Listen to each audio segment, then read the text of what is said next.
Movie की शुरुआत में हम एक किलर को देखते हैं जो अपनी गाड़ी से एक डेड बॉडी को निकलता है और फिर उसे दफना देता है। जिसके बाद हम एक लड़के को देखते हैं जिसका नाम जैक होता है।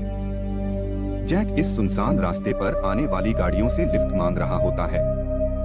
साथ ही हम यह भी देखते हैं कि जैक जहां लिफ्ट मांग रहा होता है उसके पास एक साइन बोर्ड लगा होता है और उस पर लिखा होता है कि यहाँ पर खतरा है और किसी भी अनजान व्यक्ति को लिफ्ट ना दें। इस साइन बोर्ड पर ऐसा क्यों लिखा है, इसका जवाब हमें कहानी में आगे पता चलेगा। वही साइन बोर्ड पर लिखे मैसेज की वजह से कोई भी जैक लिफ्ट नहीं दे रहा होता है। जिसके बाद जैक पैदल ही धीरे धीरे उस सुनसान रास्ते पर आगे बढ़ने लगता है। तभी रास्ते में वह एक कार को देखता है जिसमें एक लड़का और एक लड़की होती है जो आपस में लड़ रहे होते हैं। जिसके बाद वे अपनी कार को एक किनारे पर रोक लेते हैं। जिसके बाद जैक उनके पास जाता है। जैक सोचता है कि वह लड़का कार में बैठी हुई लड़की को मार रहा होता है। जिसके बाद वह उस लड़के को कार से बाहर निकालकर उसे मारने लगता है। फिर वह लड़का कार में बैठी हुई लड़की को यह कहते हुए कार से बाहर निकाल देता है कि यह लड़की साइको पागल है। जिसके बाद वह लड़का उस लड़की को वही छोड़कर कार लेकर चला जाता है। वह लड़की जैक को अपना नाम रोनिका बताती है और कहती है कि मैं अक्सर इस जगह पर घूमने के लिए आती रहती हूँ क्योंकि मुझे अलग अलग जगह पर घूमने का बहुत शौक है। फिर वह दोनों एक जगह पर बैठ जाते हैं और एक गेम खेलते हैं। फिर कुछ देर बाद जैक गाड़ियों से लिफ्ट मांगने लगता है लेकिन कोई भी गाड़ी वाला लिफ्ट नहीं देता है। फिर जैक रोनिका से कहता है कि यह जगह कितनी अजीब है, यहाँ कोई लिफ्ट देने को तैयार ही नहीं होता है। फिर रोनिका कहती है कि शायद यह लोग डर के मारे किसी को लिफ्ट नहीं दे रहे हैं क्योंकि अक्सर यहाँ से यह खबर आती रहती कि यहाँ पर कोई कातिल रहता है जो बिना किसी वजह के ही लोगों को मारता है। जिसके बाद रोनिका जैक को बताती कि मैं अकेली हूँ और इस दुनिया में मेरा कोई नहीं है। फिर लिफ्ट मांगते मांगते इन्हें रात हो जाती है लेकिन फिर भी इन्हें लिफ्ट नहीं मिलती है। जिसके बाद वे आग जलाते और बातें करने लगते हैं। फिर रोनिका अपनी एक डायरी निकालती है और उस पर कुछ लिख कर देती है। जब जैक पीछे पलट कर देखता है तो उस पर रोनिका के साइन होता है। फिर जैक पूछता है कि ये क्या है, जिस पर रोनिका कहती है कुछ नहीं, सिर्फ मैं अपना नाम लिखने की प्रैक्टिस कर रही थी। जिसके बाद वे दोनों बातें करते करते वही सो जाते हैं। फिर सुबह हो जाती है। जैक उठता है तो देखता है कि रोनिका उसके पास नहीं होती है। जिसके बाद वह काफी परेशान हो जाता है। फिर वह कुछ दूर आगे जाता है तो देखता है कि रोनिका पास ही के एक तालाब में नहा रही होती है। जिसके बाद वह जैक को भी तालाब में आने को कहती है। जिसके बाद जैक भी तालाब में नहाने के लिए चला जाता है। जिसके बाद वे दोनों एक दूसरे के काफी करीब आ जाते हैं। फिर नहा लेने के बाद वे अपना सामान लेकर आगे बढ़ते हैं। साथ ही वे लिफ्ट भी मांग रहे होते हैं लेकिन अभी भी उन्हें कोई भी लिफ्ट नहीं देता। फिर आगे जाने पर एक आदमी अपनी कार को रोक देता है और वह अपना नाम ग्रिजेट बताता है और वह आदमी इन्हें लिफ्ट देने के लिए मान जाता है। फिर हम रोनिका को देखते हैं जो उस आदमी को देखकर बिल्कुल भी खुश नहीं होती और दुखी मन के साथ ही कार में बैठ जाती है। फिर ग्रिजेट कहता है कि मेरा घर यही पास ही में है और आज रात तुम्हें मेरे घर पर ही सोना होगा। जैसे ही सुबह होगी मैं तुम्हें उस जगह छोड़ दूंगा जहाँ तुम दोनों जाना चाहते हो। कुछ समय के बाद ये सभी ग्रिजेट के घर पहुंच जाते हैं जहां यह देखते हैं कि उसका घर काफी बड़ा होता है। घर पर उन सब का वेलकम ग्रिजेट की वाइफ करती है। फिर वह जैक को उसका कमरा दिखाकर उसे आराम करने को कहती है। ग्रिजेट अब रोनिका को उसका कमरा दिखाने के लिए जाता है लेकिन अभी भी रोनिका उससे अच्छे से बात नहीं कर रही होती है। रोनिका बार बार ऐसा क्यों कर रही होती है, इसका जवाब हमें कहानी में आगे पता चलेगा।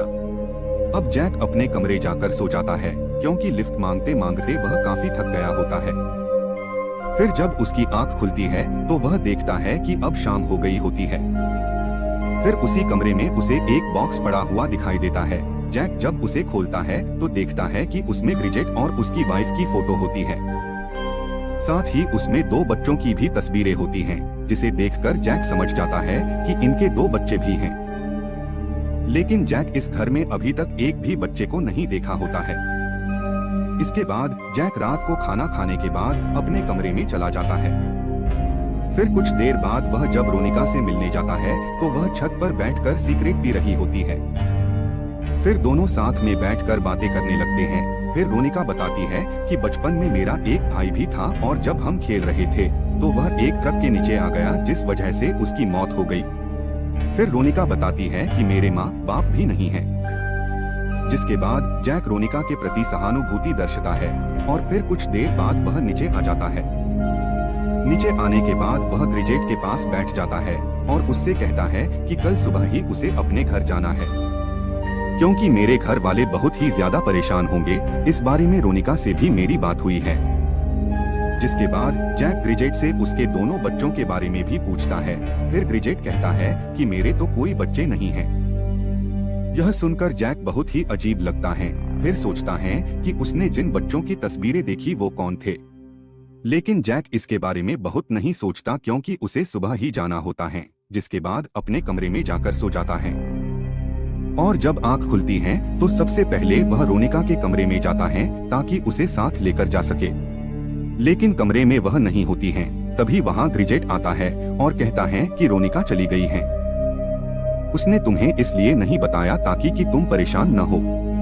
यह सुनकर जैक को उस पर शक होने लगता है क्योंकि वह काफी घबराया हुआ होता है। जिसके बाद जैक बोलता है कि तुम झूठ बोल रहे हो, वह बिना बताए नहीं जा सकती।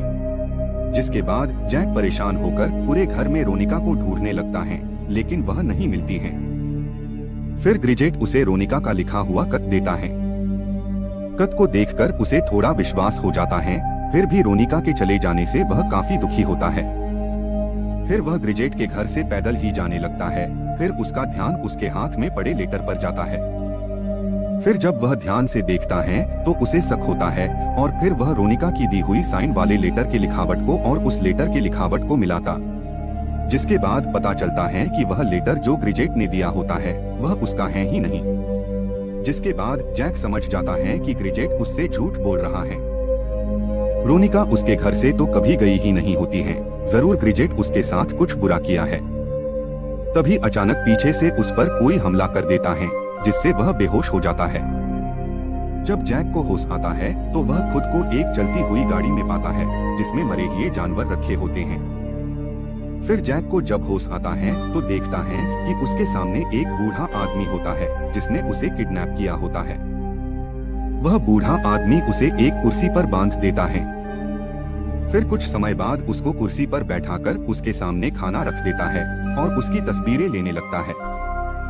जैक को कुछ भी समझ नहीं आ रहा होता है कि वह बूढ़ा आदमी उसके साथ क्या कर रहा है। फिर उसके बाद जैक के मुंह पर टेप लगा देता है और ट्रक में डाल देता है और उसे बेहोशी का इंजेक्शन लगाने ही वाला होता है कि तभी उसे उसके घर से धुआं आता हुआ दिखाई देता है, जहां कोई चीज जल रही होती है। यह देखकर वह जल्दी से अपने घर भागता है और यह मौका देखकर जैक पास पड़ी एक कील की सहायता से जल्दी से अपने हाथ का टेप काट देता है और वहां से भाग जाता है। जिसके बाद वह ग्रिजेट के घर दोबारा आ जाता है क्योंकि उसे शक होता है कि रोनिका अभी भी उसके घर में ही है। फिर वह छुपकर ग्रिजेट और उसकी वाइफ को कहीं जाता हुआ देखता है और उनके चले जाने के बाद वह घर के अंदर जाता है। अंदर जाने के वह रोनिका को ढूंढने लगता है और उसका शक सही साबित होता है क्योंकि रोनिका एक कमरे में बंधी हुई मिलती है। जिसके बाद जैक उसके हाथ को जल्दी से खोलने लगाता है। तभी बाहर कार की आवाज सुनाई देती है।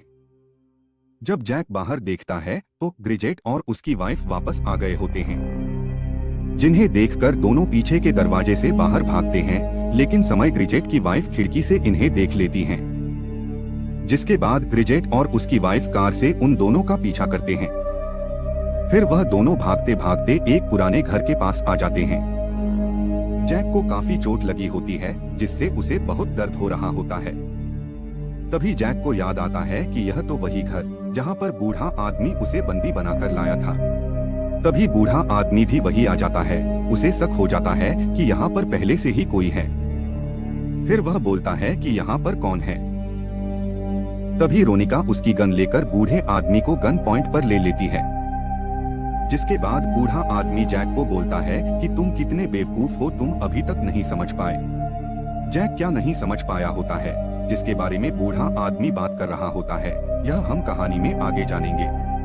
बूढ़ा आदमी डरते हुए पीछे की ओर जाने लगता है। तभी वह नीचे पड़ी किसी चीज से टकराकर नीचे गिर जाता है। जिसके बाद एक रोड उसके पूरे शरीर के आर पार हो जाती है और वह बूढ़ा आदमी वही मर जाता है। जिसके बाद जैक भी काफी जख्मी होने के कारण बेहोश हो जाता है। तभी रोनिका के दिमाग में एक आइडिया आता है और वह सबसे पहले तो जैक को एक पॉलिथीन की सहायता से ढक देती है, फिर एक चाकू की सहायता से उस बूढ़े आदमी को फिर से मारती है। तभी ग्रिजेट अपनी वाइफ के साथ घर के बाहर पहुंच जाता है और उन्हें ढूंढते हुए घर के अंदर आ जाते हैं। और यहीं पर आता है इस कहानी में एक बड़ा ट्विस्ट, जब रोनिका ग्रिजेट को डैड कहकर बुलाती है, जिससे हमें पता चलता है कि रोनिका ग्रिजेट की ही बेटी होती है। और यह सभी लोग अब तक जैक से झूठ बोल रहे हैं। जिसके बाद हमें पता चलता है कि रोनिका बचपन से ही एक साइको किलर पागल लड़की थी, जिसे लोगों को मारकर सुकून मिलता था। सबसे पहले इसने अपने भाई को मारा, जिस बात का पता इसके मॉम डैड को चल गया था, लेकिन कभी भी इन्होंने पुलिस को नहीं बताया, क्योंकि उनके बेटे के मारे जाने के बाद रोनिका ही उनकी एक बेटी बची थी। जिससे पता चलता है कि कहानी की शुरुआत में रोनिका ने जैक को जो कहानी बताई होती है वह सब झूठी होती है।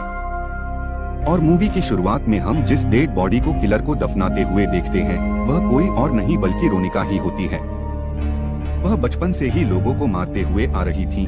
इसके बारे में सिर्फ इसके मॉम और डैड को ही पता होता है और इसी वजह से उन्होंने उसे बांध कर रखने का प्लान बनाया, लेकिन वह उस लड़के के साथ भाग गई जिसे हमने कहानी की शुरुआत में देखा था।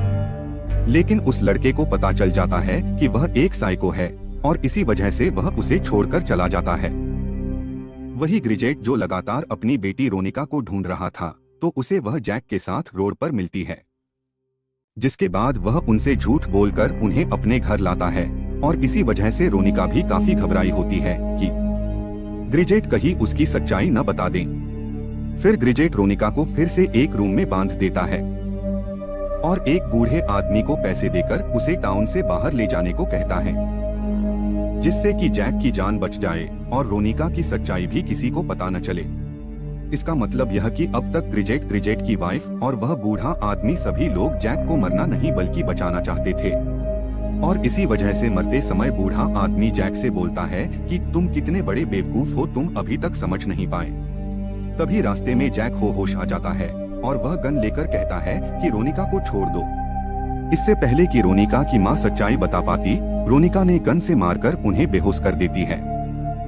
जिसके बाद रोनिका अपने डैड को भी एक टेप से बांध देती है और फिर रोनिका और जैक कार लेकर वहां से भाग जाते हैं। रास्ते में जैक काफी खुश होता है क्योंकि वह सोचता है शुक्र है कि मैं बच गया, लेकिन उसे कहाँ पता होता है कि मौत का सामना तो अब होगा।